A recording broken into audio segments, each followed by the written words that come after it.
Last part में percentage की basic definition को देखा था और बेसिक कॉन्सेप्ट समझे थे कि परसेंटेज होता क्या है। और हमने पिज़्ज़ा का एग्जांपल लिया था, उससे एक आइडिया लगाया था कि परसेंटेज को हम कैसे कैलकुलेट कर सकते हैं। और ऐसा हमें कोई भी ऐसे फॉर्मूले की ज़रूरत नहीं है जो हमने बचपन में पढ़ रखे थे, ठीक है। और हमने कहा था कि नेक्स्ट क्लास से हम फ्रैक्शन और परसेंटेज में रिलेशनशिप क्या होती है, कन्वर्जन कैसे करते हैं, ठीक है, फ्रैक्शन टू परसेंटेज क्या होता है या परसेंटेज टू फ्रैक्शन क्या होता है, उसे समझेंगे, ठीक है। तो आज इसके दो पार्ट हम लेंगे।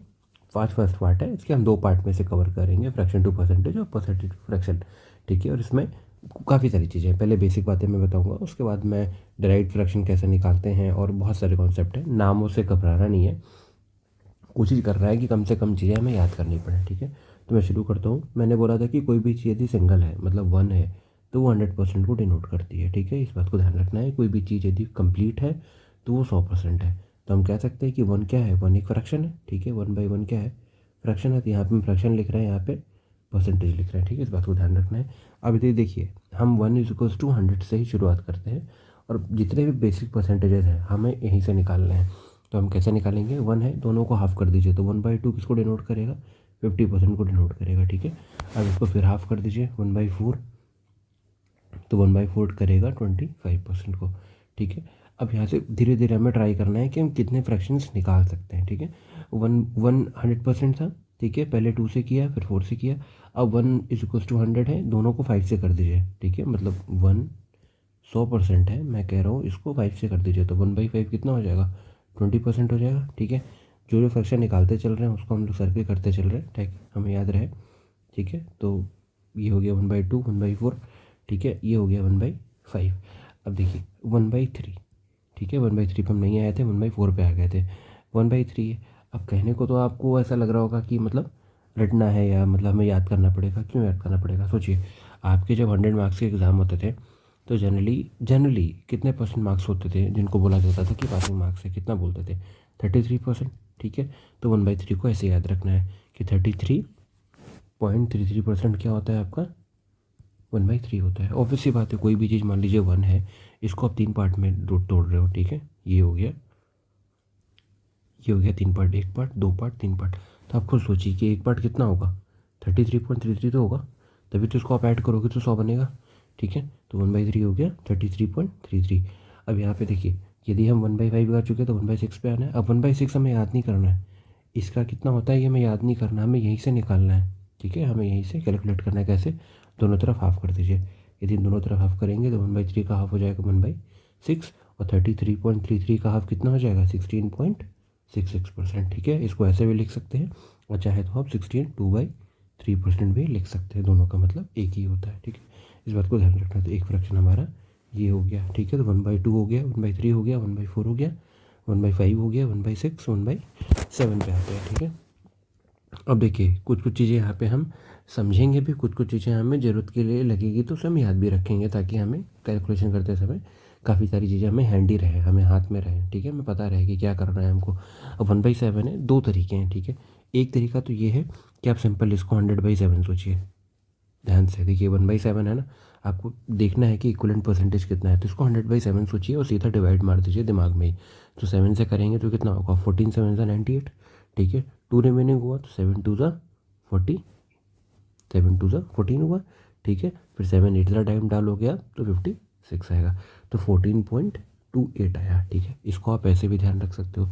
ऐसे नहीं रखना है तो और अच्छा तरीका है कि आप 1/7 के फ्रैक्शन को एक ट्रिक से याद कर लो, मतलब लॉजिक से याद कर लो बेसिकली, ठीक है। लॉजिक तो यही है, ठीक है, बट ऐसे नहीं ध्यान रखना है।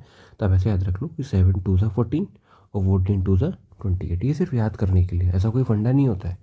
ध्यान से समझ लीजिए, ऐसा कोई फंडा नहीं है। ये बात मैं आपको इसलिए बता रहा हूँ ताकि आपको 1/7 दिखे, तो आपको ये याद आ जाए कि 7 जब फ्रैक्शन में होता है तो इसका इक्विवेलेंट परसेंटेज जो होता है वो पहले 2 होता है 14, फिर उसका 2 28। तो ये आपको याद करने के लिए आसान रहे, इसलिए मैंने बताया, ठीक है।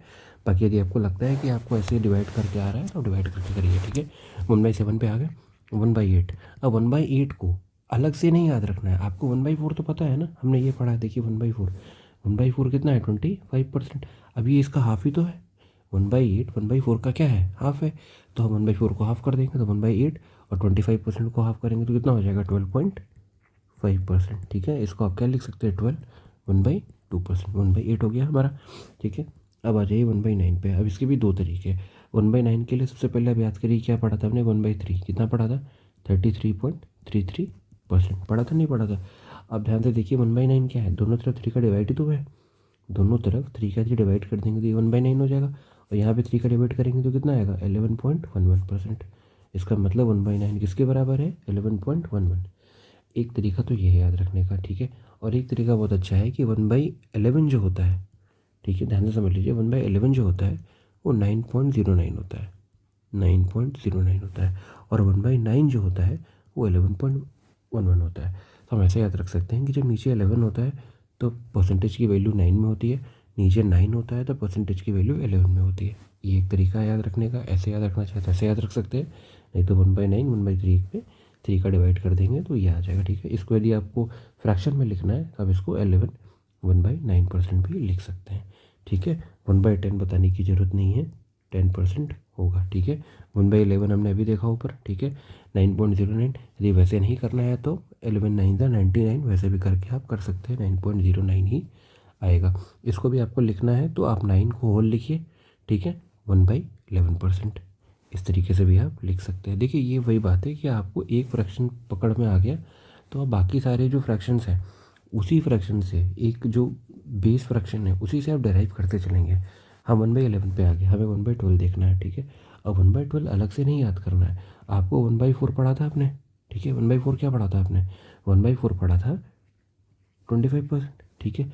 अब 1/12 क्या है, दोनों तरफ 3 का डिवाइड ही तो है ना, तो यदि दोनों तरफ 3 का डिवाइड कर देंगे तो ये फ्रैक्शन कितना बन गया, 1/12, और 25 में 3 का डिवाइड करेंगे तो कितना आएगा भाई, 8 टाइम जाएंगे, ठीक है, 8.33%। साफ साफ दिख रहा है, ठीक है, हमें क्लियर कट दिख रहा है कि 8.33% होगा, और 0.33 को हम क्या लिख सकते हैं, 81/3%, ठीक है। तो ये एक तरीका है लिखने का। हमें ऐसे ध्यान रखना है कि हमें अलग अलग फ्रैक्शन याद नहीं करना है ना, कोशिश करनी है जितना मैक्स टू मैक्स हम इसको निकाल सकें, ऐसे ही नॉर्मली वैसे ही निकालेंगे, ठीक है। 1/3 अभी हम 15 तक देखते हैं, नेक्स्ट वीडियो में उसके हम आगे देखेंगे। 1/13, अब यहाँ पे कोई लॉजिक नहीं लग रहा है, मतलब ये 13 जो है एक प्राइम नंबर है ना, ये किसी से नहीं कट रहा है और खुद से कटता है और 13 से ही कटेगा। अब इसमें क्या करना है, इसमें सिंपल आपको 100/13 ही सोचना है, इसमें आपको कोई लॉजिक नहीं लगाना है अपना। आपको 1/13 दिखेगा, आपको सीधा 100/13 ही सोचना है। अब 13 में आप डिवाइड कर दीजिए, 13 से मिलना 91, ठीक है, बचा 9 0, ठीक है, 90, फिर कितना होगा, 13 6 78, ठीक। तो लगभग 7.7 या 7.69, 7.6 तक भी आप लिख दोगे तब भी आप ठीक हो। तो ये हो गया 1/13, ठीक है। अब 1/14 क्या आपको अलग से निकालना है, बिल्कुल भी नहीं। 1/7 तो पता है ना आपको, 14.28 बताया था ना, 7 2 14, 14 2 28। अब ध्यान से देखिए 1/14 क्या है, 1/7 का हाफ ही है, तो 1/7 का हाफ कर दीजिए 1/14, और यहाँ पर आप इसका भी हाफ कर दीजिए, ठीक है। ध्यान से समझ लीजिए, यहाँ पे इसका भी हाफ कर दीजिए, कितना हो जाएगा, 7.14%। अब इसको ऐसे लिखिए, चाहे 7 1/7 लिखिए, एक ही बात है, ठीक है, कोई फ़र्क नहीं पड़ता है। तो इस तरीके से हमने 14 तक देख लिया, ठीक है। 15 देखिए, 1/15। अब 1/15 भी बहुत ईजी है, कैसे, आपको 1/5 पता है कितना होता है, 20% होता है। अब 1/15 क्या है, डिवाइड बाई 3 तो है, तो इसे भी डिवाइड बाई 3 कर दीजिए। अब 20/3 करेंगे, सिंपल है, साफ साफ दिख रहा है कि आपको 6 टाइम डालना है, ठीक है, 6.66% है, जिसको आप ऐसे लिख दीजिए, या 6 होल 2/3%। इसका मतलब 1/15 कितना हो जाएगा, 6 होल 2/3%। तो इस तरीके से हमने 1 से लेके 15 तक, ठीक है, 1 से शुरुआत की हमने, और 1 से हम शुरुआत करते करते 1/15 तक आ गए, ठीक है। यहाँ पे हमने देखा 1/15 तक हमने निकाला है, और हमने मैक्सिमम कोशिश करी है कि जो फ्रैक्शंस हमारे बेस फ्रैक्शन से निकल सकते थे हमने उन्हीं से ही निकाले हैं, ठीक है। 1/2 देखिए, हमने यहाँ पे समझा 50%, फिर हमने इसको हाफ तक किया, ठीक है, 25%, फिर हमने 1/5 लिखा है 20%, ठीक है। 1/3 3 पार्ट में डिवाइड किया 33, 1/3 से हम 1/6 निकाल दिए, ठीक है। 1/4 हमको पता था तो हमें 1/8 मिल गया, ठीक है। 1/8 1/7 के लिए मैंने क्या बोला, डिवाइड करके देख लीजिए, या आप उसको ऐसे भी याद रख सकते हैं, ठीक है। एक तरीका ये था, 1/7 पता था तो आपको 1/14 मिल गया, ठीक है। 1/3 पता था तो आपको 1/9 मिल गया। उसी तरीके से 1/9 और 1/11 में एक कोरिलेशन होता है, वैसे भी ध्यान रख सकते हैं, अदरवाइज आप डिवाइड भी मार सकते हैं कि डिवाइड किया आपने तो ये आपको मिल गया, ठीक है। 1/10 हमें पता ही है।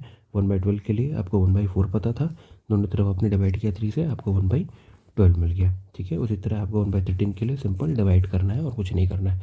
याद रखने की या रटने की ज़रूरत नहीं है। आप डिवाइड कर सकते हैं 13 7 91 और 13 6 78। आप ये कर सकते हैं पेपर में। 1/14 के लिए आपको 1/7 में दोनों तरफ डिवाइड करना था, आपको 1/14 भी मिल गया।